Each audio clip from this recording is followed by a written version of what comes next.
the expectations that church members have about pastors' children is what is drawing us pastors' kids away from the church rather than actually pulling us back in. And one of the things that people don't actually know is that just because I'm physically present in church doesn't mean that I'm there.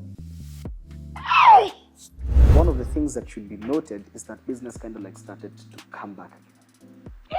But then, because of the call that was on his life, he said that, you know what, I think it's time for me to just close business. So we thought it was a joke. We're like, okay, so you're closing business because you've gotten a job or because you're employed or what? He's like, no, because the Lord has called me to open a church. Watch a biz. When the kanisani. We're like, bro, a whole engineer. God is a gentleman. He's patient, but his calling is heavy. And when he calls you towards something, no matter how long you would take to fight it, automatically and eventually you will always just find yourself doing it.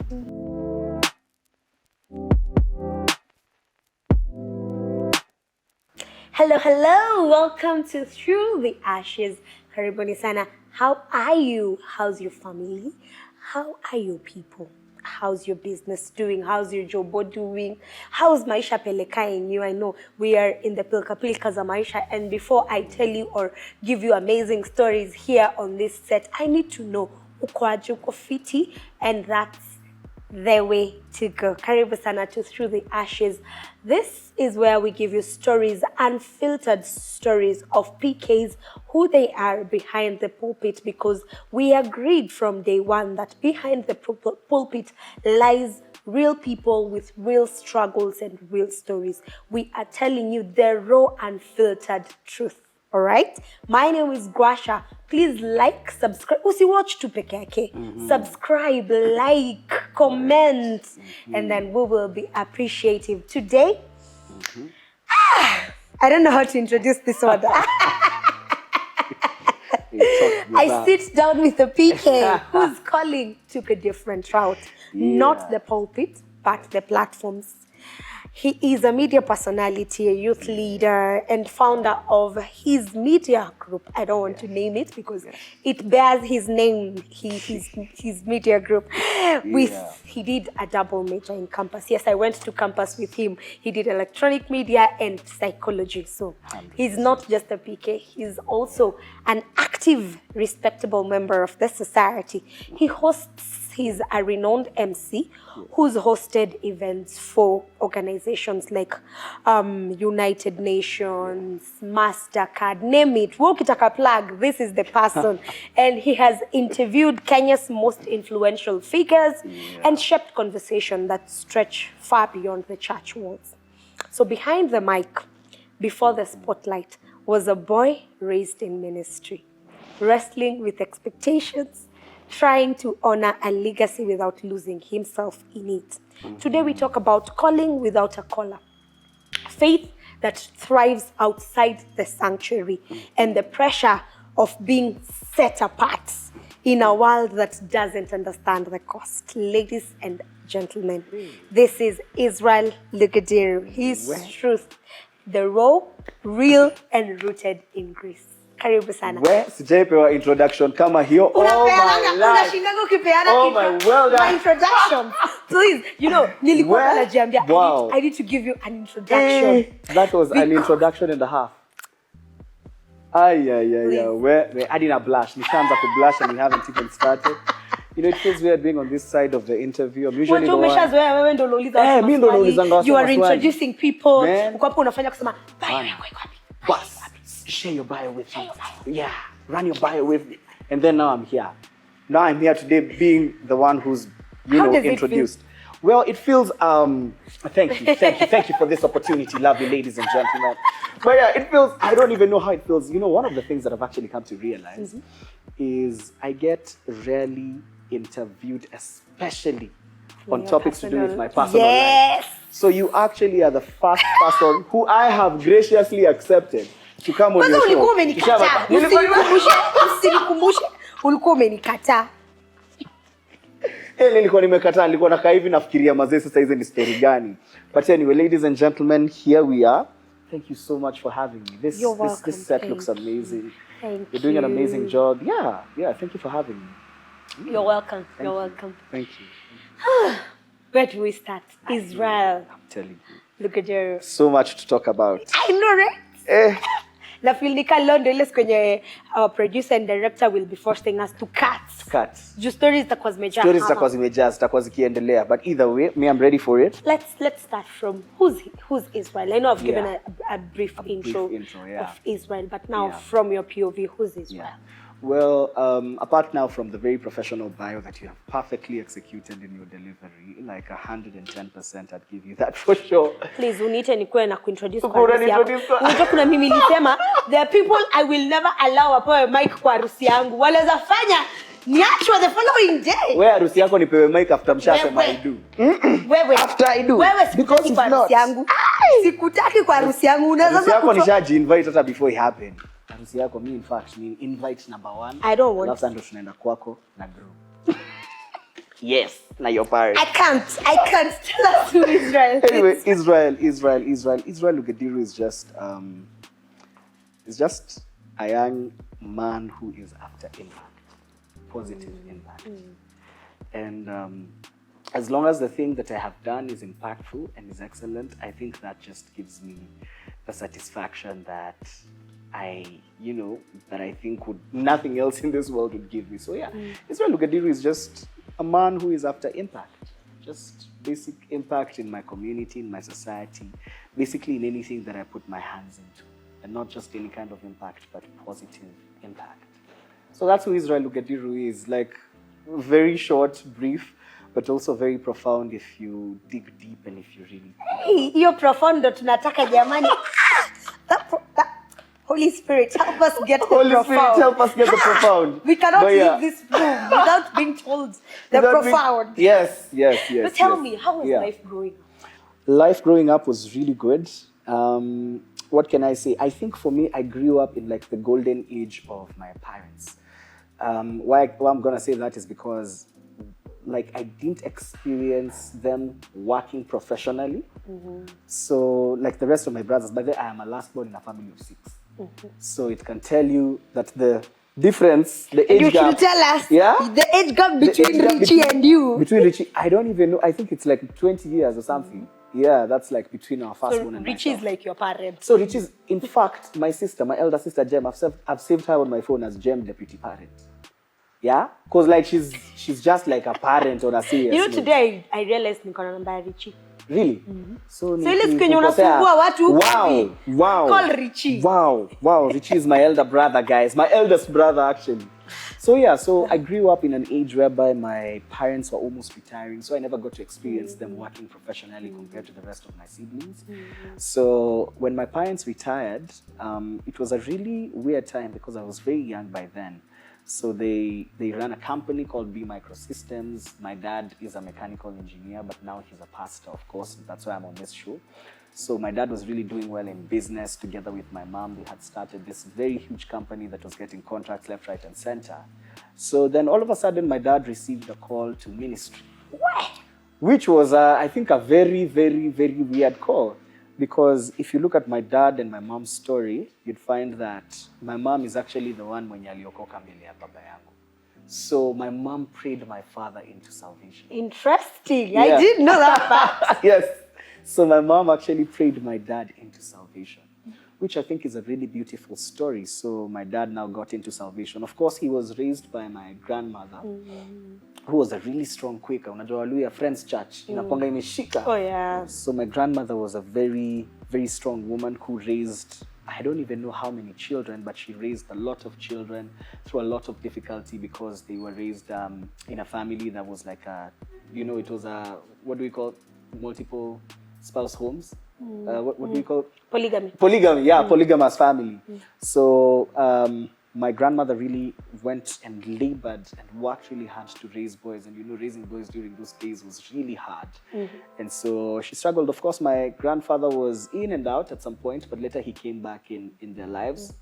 But yeah, so my dad was introduced to Christianity at that particular point, but he never really fully was into it until now they got married. Then my mom now fully prayed him into salvation, and then he gave his life to Jesus. So later on, they joined this church called KAG Buruburu. Big up to KAG Buruburu, people who are watching this. So after that, my dad started really serving in church, became an elder, but then was still very active in business because they were running like this engineering business. So this day, my dad receives a call from the Lord, and the Lord told him, man, I've called you into ministry. What? So it was a battle and it was a hard fight. I've never really sat down with him to fully have that conversation, but from the different things that we've talked about up here, you know, just briefly, is that it was a huge battle for him to go through. So long story short, as time went on, business was doing well, then all of a sudden it started to slump. And so before business started to slump, God had also talked to my dad again about ministry and was like, you know what, you need to move to where I'm gonna. Yes, that's exactly what happened. So my dad was still navigating through that whole process of whether to accept the call or not. So business started to really slump and started to really go down. Mungu anakuambia usipoenda nitakulazimisha uende. Yes. So when we were young, we went through a pretty difficult financial time at that particular period, but I really can't, you know, I've never spoken about this on any platform. So it feels so weird. We are blessed. Through the ashes, we are blessed. So yeah, so the family went through a really difficult financial time. So at that time I was now starting school. I was in my very lower primary school. So this day my dad comes and he's like, you know what? I have really been fighting this call and I think it's about time to close business. And so when he was closing business, one of the things that should be noted is that business kind of like started to come back again. Hey, but then, Shamani. because of the call that was on his life, he said that, you know what, I think it's time for me to just close business. So we thought it was a joke. We're like, okay, so you're closing business because you've gotten a job or because you're employed or what? He's like, no, because the Lord has called me to open a church. We're like, what are you talking about? Uache biz. Uende kanisani. We're like, bro, a whole engineer. You want to let go of business? And this was like a really big business because our clients were Barclays Bank, now Absa Bank. Our clients were Central Bank of Kenya, were our big clients. Interesting. Yes, Central Bank of Kenya. I can tell you details about Central Bank of Kenya that many Kenyans wouldn't tell you. It's just that I can't tell you on camera. They were our clients. CBK. Wow. We had really So big it was corporate like clients. those very successful business. Very successful business stories. But it just experienced like a really huge dip. Then when it started to come up, my dad was like, you know what? I think we have to close shop. Hey. So imagine your father coming I want to ask your father a question. you know? So in our minds, we're like, okay, fine. So if he leaves, then he opens a church, he's going to open a church. So as we're thinking, we're going to kula sadaka ya watu. And we're like, churches usually have like 100 Of people, course. 200, 300 100 people. were because I just think zile zenye unafungua church alafu watu wako below 100. Exactly. So that's not what we were thinking about. So as we were looking at mega church, we were looking at Hillsong, hundreds of thousands capacity. And I'm like, if your crew over here are members of our church, each of them, because director wako anataka kutoa offering ya 2,000 kila Sunday. 2,000, yote ni offering ya zile siku wako down. Na tujapanga type. I knew we were good. So in my mind, I'm like, okay, fine. So we just need to like find a really prime location for the church and everything. Long story short, God tells my dad that, you know, I want you to open your church in a slum. Kai! Kijana mtanashati. Hey! Ukasikia ni kama ufai kuwa umeambiwa hivyo. Sips my hot water. So, in fact, amjatolewa kwa bees. Yes. Mkapelekwa Runda, mkapelekwa Karen, mkapelekwa Kileleshwa. As church we are thinking mkapelekwa Parklands. As church we are thinking Kileleshwa Baptist Community So, Church. mmeambiwa mwende. We are going to us. My God. And I'm like, did I hear that right? We are going to a slum. So in my mind, I'm thinking, you know, it was difficult for us as kids to even accept the calling that was on my dad. So this day, my dad lives with my mom. Now, I feel like my mom should be here so that she would also give you the story of her also accepting that my dad was now finally moving into ministry. Because also for her, the one who prayed him into salvation, it was difficult for her to accept. Even the pastor is that now my husband is living. Mimi ndo nilikwambia uokovu jamani lakini Do you know my dad and mom, they were in business together. They were like that couple. So my mom was at the front desk handling the contracts. My dad was now handling the operations. So it was like a collaboration that was really working. They were going different places, getting deals, you know, maneuvering in the corporate arena. Then all of a sudden, now you, corporate body, corporate woman of them days, you're now Mama Pastor. Lakini God tujaribu. God tujaribu, man. So my dad accepts the call. This day goes out with my mom. My mom was thinking that they were going out for a date.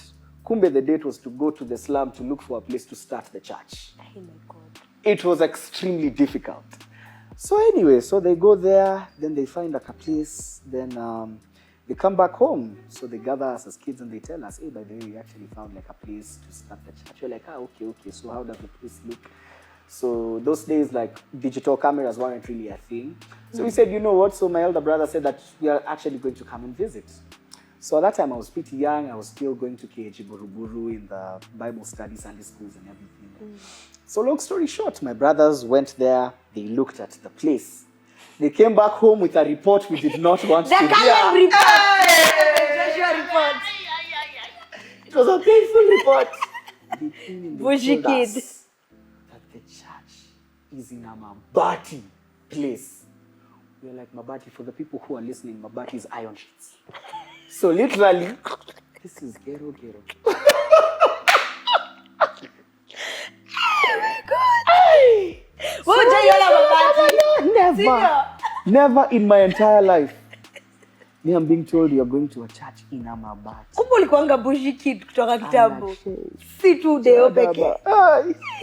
Hi! I even started speaking in tongues before I knew what tongues were. I'm like, Lord, what is this? So my dad, we tried to convince him. We're like, are you sure? So he said, you know what? We are going to start church. So they went to KAG Buruburu, which was our main church. They went and they even told the pastor about it. So our family was now to move and shift to now that church. So that was a huge battle as well. So none of us kids wanted to move to that church. Because we were like, really, is this really what we are going to do? Is this really why we are?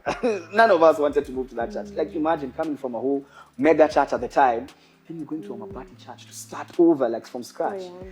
In fact, Buru those days was a very big estate. It was a very big estate. And Buruburu Church, like KG Buruburu, still a really big church. Yes. It was a really big church.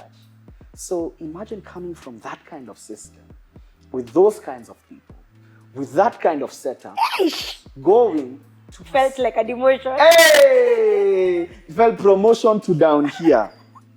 We were like, us as kids, we weren't taking it. So my dad started his church and his first member was my mom, which is so special. Okay. Hata si watoto wake. No, not this kid. None of us wanted. To be honest, we were like, yo, bana, wait. We were coming from here, then we were going to G where? Nah. So as the Sundays continued going, we started to really see the consistency in my dad. And we also started to see the fulfillment that was in him. And so we've battled that as kids. Then all of a sudden, my elder brother decided to go for one Sunday. Then he skips the other Sunday. Then all of a sudden, he goes for the second Sunday. Then kidogo, before he knew it, he became a full member. The same case with my other brothers, but my sister and I, Lucy and I, we were like, we were like, we ain't going. So you didn't go? No. Oh my God. And I was that young. I was like, we ain't going. What are we going there to do? If I was your parent. So we're hearing, man, this is a Mabati. And then, during those days, like it can be, like for those people who didn't grow up with this, like Mongiki was a really bad thing. Mongiki were like an organized sect of goons. Let me talk it to the younger people who are listening to this who have no idea what Mongiki is. Maderi. Yeah, they don't know who Maderi is.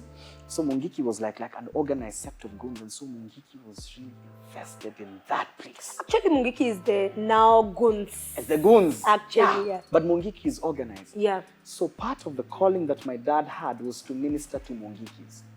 Hey. So you're here, you're telling me, I leave Buruburu Church. You're telling me I leave an organized place for me to go to minister. These are guys who wielded machetes. They were crazy. Go and research about Mongikis. So my sister and I, we kind of like refused. But also one of the things that I have to note is that when I was growing up, I think growing up also as a last born, for me, my siblings usually tell me that I really found it easy. Because I got it at a time when my dad... Yeah, you know, my dad was already born again. So man, and now you know we are 6. Like, he's beaten 5 already at the front. So now, like, you're even tired. Me, in fact, Grace, I can tell you, my dad has only pinched me. Has he ever beaten me? In fact, my mom, I can't... The people who beat me when I was young is Richie, my eldest brother. And I know he'll listen to this. Yes, Richie, you did it.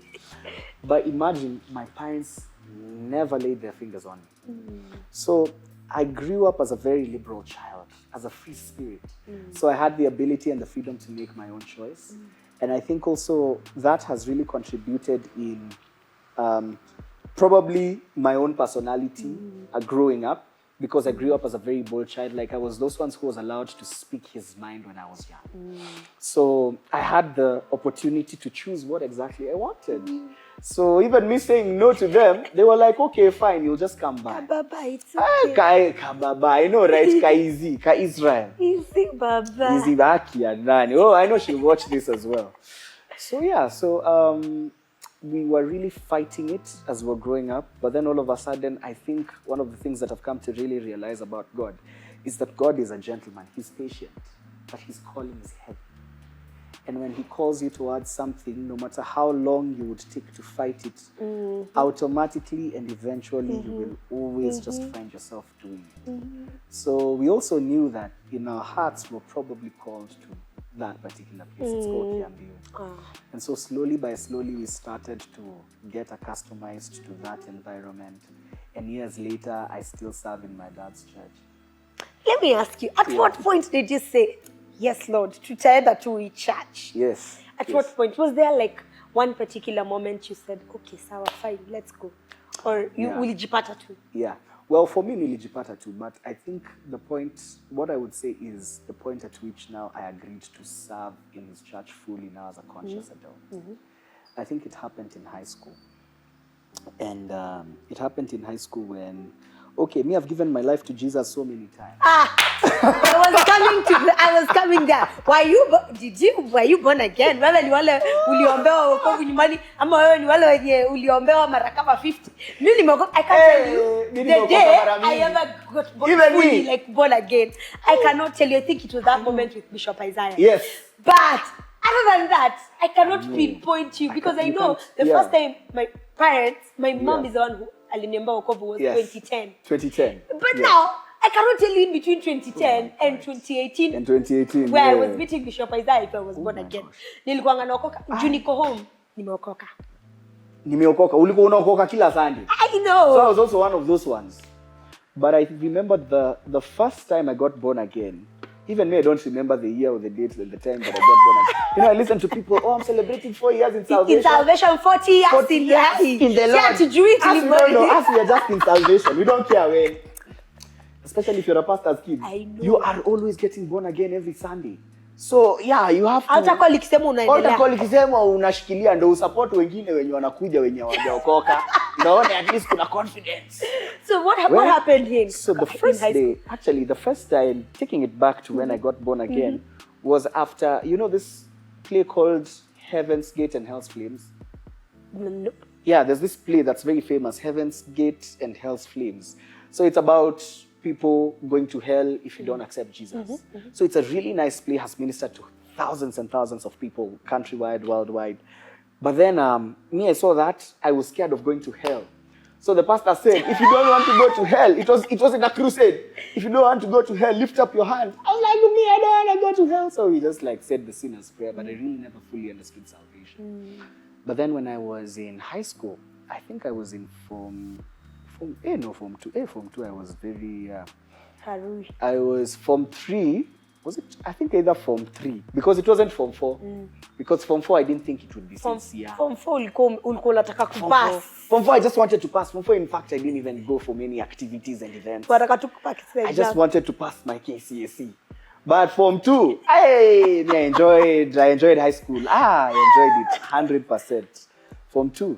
So Form 3, I became a CU leader. weirdly, I was chosen to be a CU leader because they knew that I really wanted to go. I liked events and stuff. These guys were looking at me, they were like, okay, you're in funkies today, but you're in church. You know, when you're a pastor's kid's, church is always in you. So I wasn't missing any funkies, but I wasn't still missing any church. So the Christian leaders in our CU, they weren't really sure whether I was fully born again. But I was like, it is what it is. You think of what you want to think. Me, I'm enjoying myself, but at still time I am serving the Lord. It's like I was impressing the world and the Lord. So it's like you were impressing the world and the Lord. Impressing the world and the Lord. So in Form 3, this pastor, what was the name of the man of God? I can't remember what his name was. So he came and then he started to speak to us about salvation. And he started to speak to us about Jesus and about the mystery of salvation. And so that sermon really got me. And it was from that sermon that I really understood what it meant to be born again, to be reborn. And so remember that point, I am a CU leader. Everybody's looking at me. Yeah, I'm a CU leader. Yes, I'm a CU official. And I'm 50-50 born again. I was just like born again in the mouth, but I was like, hey, yo. So that day when the pastor preached, so he called for an altar call. So you know when pastors are like, you know, bow your heads, each and every one of you, stuff like that. So everybody was bowing down their heads. So he called for an altar call. So in my mind, I felt like there were so many people who stood up. So I stood up. Then when I stood up, the pastor told people to put their heads back. So I found that I was the only one. I was the only one. I'm like, what is the actual head? I'm like, I'm the only one. I'm the only one. Oh my God. Then he's like, there's a boy there. He's very bold. I want you to come forward. Pastor, I'm like, oh, Pastor, you got it wrong. It is not me. Pastor, I want to go. Pastor, wait. I was standing to scratch my foot. Nilisimama kibahati mbaya. Yo, in the whole hall of I don't even know how many hundreds of boys, students. Hey, Murume. My CU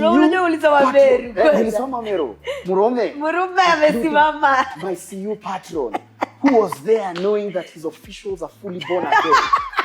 Umeangusha gangster points, bana. Kumbe, I was the fox in the midst of sheep. Hey, hey. Grace Maingi. Yes. Mama tu. Akaniita hapo mbele. Kasonga na uchungu kidogo. Kule si Mindo. Si anakuanga mtu wa CU anjaokoka. I'm just overhearing guys talking. Mindo, mtu kijana wa pastor baba yake anakuanga pastor. And you know, in high school I was also very famous, like I was known. Juu unajuaga kwa Kiingereza. Na una imagine unaenda place habari gani au yumba orange, welcome to the class children. Alafu unaongea polished English. Polished British. Kijana mtalasha. Ametoka Nairobi. Nimetoka Nairobi. Ana kizungu mapua. Kizungu mapua. Alafu tena. Hey. Sasa guys, for real. Guys even knew my parents. So, hey, so the guy calls me there. It's like, young man, you're very bold. Then he goes and he asks the hall, is there any other person who would like? No! Not even one! I'm like, even people who are my friends to stand with me for encouragement. Zero. Hey. So anyway, so I went there, so he prayed me into salvation. So yeah, so I received Jesus. And I've loved to see your oh my God. Reaction. Hey, my CU patron was like, because he called Israel, hey, wow, you have been born again. Hey, okay, that's nice. I thought you were born again. I'm like, even me, I thought. Even me, I thought. Okay, well, I didn't tell her that. You know, I just said it in my heart. Okay. Learn to your story.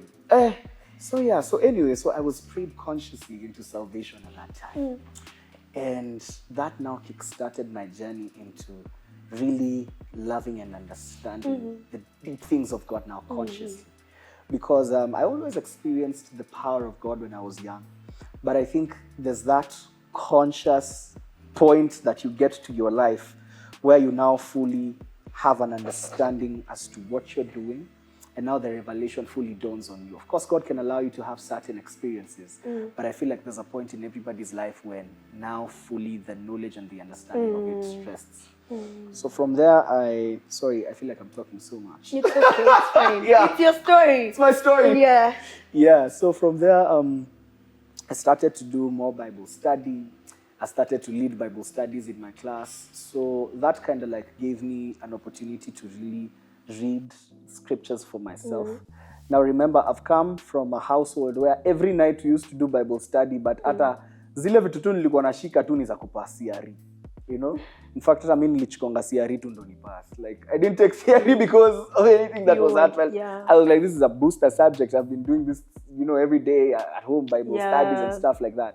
But then when I got to high school, at that particular point when now I got born again is when I now started having my own desire to now fully pursue Jesus.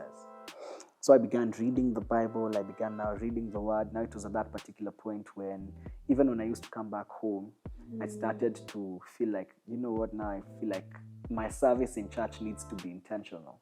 Because as a pastor's kid, you just serve in church, not because you're intentional to serve. It's just because, like, it's out of your necessity. Your parents, out of duty. Out of duty. It's out of duty. It's never really out of the heart revelation. So after that, now I started serving in church now from a point of revelation. And I think it was just that particular point where I can consciously say that I started to now fully accept ministry and service in ministry. Just during that high school phase and period, What was expected of you being a pastor's kid? A lot is expected from me. Where do we even start? First of all, there's a societal expectation of holiness that you need to have as a pastor's kid. Yeah. That, you know, when somebody hears that a pastor's kid has been in a club, you know, news headlines. That a pastor's kid went to a funky that is not Christian. That a pastor's kid, you know, the society has this expectation that you need to be at a certain level of perfection. And so that thing really, and also when you have like eyeballs of so many people looking at you, you know, and also the pressure of when your parents come and tell you so many children are looking up to you, you know? Like, who told you to look up to me? Go and look up to yourself. Look for other people to be looked up to look up to. So there's that pressure, and you feel it when people expect you to, one, you need to be in church every Sunday. Oh yes. Yeah. You need to be the first one to arrive in church. Oh yes. You know? Oh yes. You need to attend Bible study, youth class. Kila kitu, all departments. Bible study, youth class. You need to be in the worship team. You need to be in the media team. You also need to be in church. After being in church, you need to follow up on all the other meetings that follow up after church. You need to organize events. There's that expectation that as a pastor's kid, you need to be in all of these two ministries. Oh, you need to be there for home fellowships. Oh, you need to be there for, there's Bible study in the evening. You need to attend that Bible study. In fact, for yours, it's not just to attend. For yours, it's also to lead that Bible study. So there's that pressure to lead. There's that pressure to get and really join these different ministries. Yeah. And I feel like this is the mistake that very many people make. People usually think that just because the calling is on the parent, the calling is also on the children. Oh, yes. You know?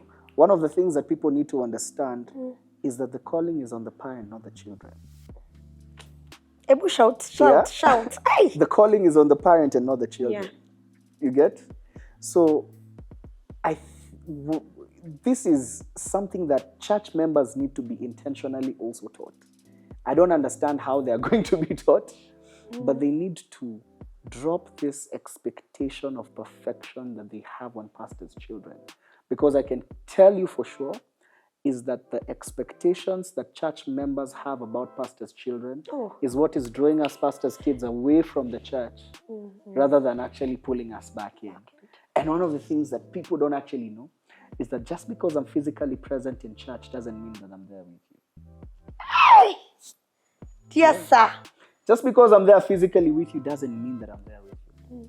It's just like in relationships. You know, have you ever seen these guys who, Today, your husband is there, gave you flowers, but then in the evening he comes and serves you divorce papers. Oh, yeah. Yeah, because there are people who have gone through such things because he was never there to stop. For quite a while now. That's a lot of psychology we'll delve into probably in another different podcast. But sometimes it's the same for pastors' kids. That sometimes I'm here with you, but just because I'm here with you does not necessarily mean that spiritually and emotionally I'm here with you. And for many pastors' kids, that's usually the biggest problem. Yeah, so what was the question again?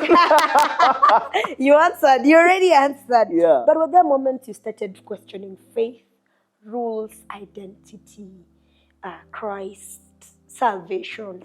Yeah. Well, there weren't too many of them because, again, one of the things that I have to really appreciate my dad about is that my father was very careful not to impose anything on us.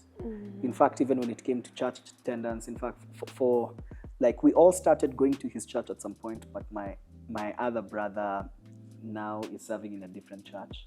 So we thought that was a really big abomination. And yeah, to some church members, they say it was a big abomination. Yes. Why didn't you serve church at baba yako? Yeah. Why are you not serving in your dad's church? But my dad was like, he was cool with it. He's like, you know what? Has God called you into it? Yeah, God has confirmed it to me too. Fine. It is what it is. As long as you're in Jesus, you are good. As long as you're not going to...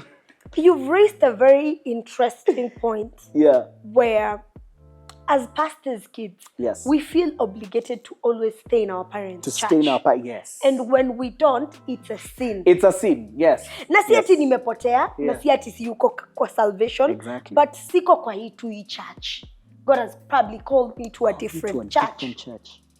Before I go there, let me answer your initial question for if I have doubted Jesus. But we are going to go on that because that's a very important thing that we need to tackle today. So I was saying that I have to appreciate my dad because in those Bible studies that we used to have every morning, they, like subconsciously, they really instilled values and knowledge of faith. So at the point in high school, when I think I was in Form 2, when I started to really doubt the things of God, there were those small nuances of knowledge that always helped to put me back inside and to ground me back in the things of the faith. But before that, there were points where I really doubted the power of God because when I was growing, I feel like I'm being so vulnerable. So public. This is where we become vulnerable. So when I was young, I started, like, I went through a lot of weird spiritual experiences where I was introduced to spirituality. Leo reveal Wow. So I was introduced into spirituality very early. So when I was in primary school, when I was in, just almost getting into high school, I used to interact with spiritual beings at that point. And they were super extremely scary. Like I remember there was a day I was sleeping in my room, then there was this spiritual entity that used to come every evening on my window. And he used to come there and I can describe him. Like he had like a really white robe that looked like an old kanzu. And then his face, imagine a face of, the face, there's no face. He covered, his robe was like, he had like a hoodie, then he had a robe. Then the robe looked really tattered. Then he didn't have a face, he had a skull instead. And his skull was really shining, but in between, he had, like you couldn't see his eyes, like his eyes were black, but he had like a skull. And yeah, so he used to come to my room like almost every single day. So I used to experience such things to an extent that I was like, okay, so every night I'm having these nightmares. Every night niko na hizi mapepo. I'm seeing Pastor Nganga pray, but I'm trying to pray. I'm even sleeping with my Bible next to me. But they're not going. Bible ka pillow. I was one of those guys, but they're not going. I used to have sleepless nights, Grace, every night. Weirdly. These weird spiritual beings used to come. I used to see things like monkeys. They used to come in my room, chill with me in my room. I'm like, hey, monkeys. What the heck are these monkeys doing here? So I started doubting the power of God. I was like, okay, like, me, I'm praying, I'm here, I'm reading my Bible. You know, I'm reading stories. I sleep even with my Bible next to me, but I'm still seeing these two weird spiritual things and spiritual figures in my room. So I think at that particular point is when I kind of like, I had the knowledge of God and I had the knowledge that God exists. But I was like, God exists, but why is he not coming through for me? So it's when you know God exists, but when you feel like God exists, but he's not existing for you, he's existing for other people. It's like he's working for others, but he's not necessarily working for me, you know? So anyway, I think I went through a season where I was actually delivered through TV. Yeah. Tell me about that. Yeah. Tell me about that. Yeah. Yes. Okay, but we need to pause it. We need to pause it there because we need a part 2 of this conversation. Because if you've been hearing what Israel has been sharing, my God, hatujafika at a climax. So we need to put a pin on that on our part 1 of this episode. Then we'll pick up next week for part 2. So in case you have not watched part 1, kabla tufike part 2, end up watch part 1 yote so that next week part 2 it makes sense, because I can tell you the story is hot. Hey, I am also anxious to hear how that story inaenda next week. So I want us to put a pin on that. This is Through the Ashes. Please like, subscribe, comment. Let us know where you're watching us from. Let us know if you're a PK and you know another PK who would love to be featured to give us amazing story like Israel's. We will be very glad to have you here. Until next time, my name is Grace Maingi. See you. Those things have never come back again. Till date. There was only one day one of them came back. Yeah, I grew up thinking that my path was ministry because nilikuwa nasimama juu ya meza nikihubirianga watu. Imagine naka nini na zile mangodha za WWE. Hey, my love life. I don't it's Were you an allowed to date? One. Yeah, I was always allowed to date. Me, I had my first girlfriend in class 5. Yeah.